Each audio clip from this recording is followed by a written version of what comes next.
আলাইকুম। আমি লুবনা আক্তার, আমার নিজ জেলা বাগেরহাট, উপজেলা মোল্লাহাট। প্রথমেই শুকরিয়া জ্ঞাপন করছি মহান রব্বুল আলামিনের প্রতি, যিনি আমাদের সৃষ্টি করেছেন এবং সুস্থ রেখেছেন। কোনো কাজই ছোট নয়, এটা আমরা ছোটবেলা থেকে শুনে আসতেছি। তো আজ আমি আমার উদ্যোক্তা জীবনে একটি গল্প বলতে এসেছি।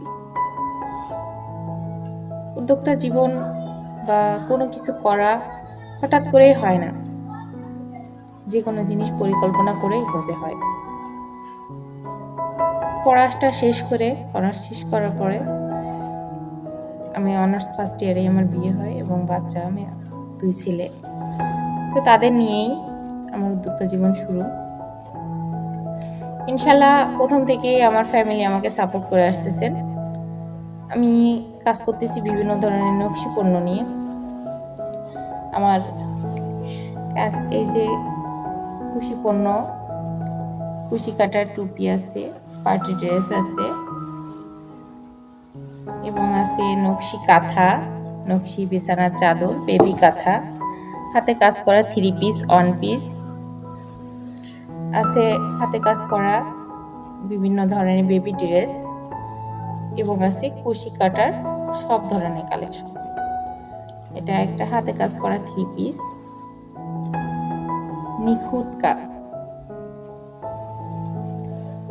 আমি সবসময় চেষ্টা করতেছি কিছু অসহায় মানুষের পাশে দাঁড়ানোর, তাদের নিয়ে কাজটা করার, যাতে তারা স্বাবলম্বী হতে পারে এবং আমিও আমার লক্ষ্যে এগিয়ে যেতে পারি। আমার স্বপ্নটা এই পর্যন্তই নয়, আমার স্বপ্ন আছে আমি একটা কারখানা করব, প্লাস আমার একটা শোরুম থাকবে। দেশে বিভিন্ন স্থানে আল্লাহর রহমতে আলহামদুলিল্লাহ আমার পণ্য পৌঁছাই গেছে। অনেকে আসছে আমাদের পণ্য নিয়ে কাজ করতেছেন এবং আমি চাচ্ছি আরো কিছু অ্যাড করে বিশ্বের দরবারে আমার পণ্যগুলো তুলে ধরার জন্য। এজন্য আমাদের সব থেকে বড় সাপোর্ট করতেছেন আমাদের বড় ভাইয়া মোহাম্মদ মনিরুজ্জামান অপূর্ব ভাইয়া। তাকে আবারও অসংখ্য ধন্যবাদ জানাচ্ছি। কোনো কিছুই একদিনে যেমন সম্ভব নয়, শেষ হয়ে যাবে। একদিনে একটা ঝড় আসলে এটা শেষ হয়ে যাবে, কিন্তু সে জায়গা থমকে দাঁড়ানো যাবে না। একটু একটু করে এগিয়ে যেতে হবে, ইনশাল্লাহ সাফল্য আসবে। পরিশ্রম করতে হবে, ধৈর্য ধরতে হবে, ইনশাল্লাহ ভালো কিছু হবে। সেই আশায় এগিয়ে যাচ্ছি, সবাই দোয়া করবেন। এই যে আমাদের হাতে কাজ করা কিছু 1 পিস, 2 পিস, আরো আছে হাতে কাজ করা পাঞ্জাবি। এভাবেই করতেছি, ইনশাল্লাহ ভালো কিছু হবে। এবং যেহেতু আমার ফ্যামিলি সাপোর্ট করতেছে, আমার কিন্তু কোনো পিছু টান নেই।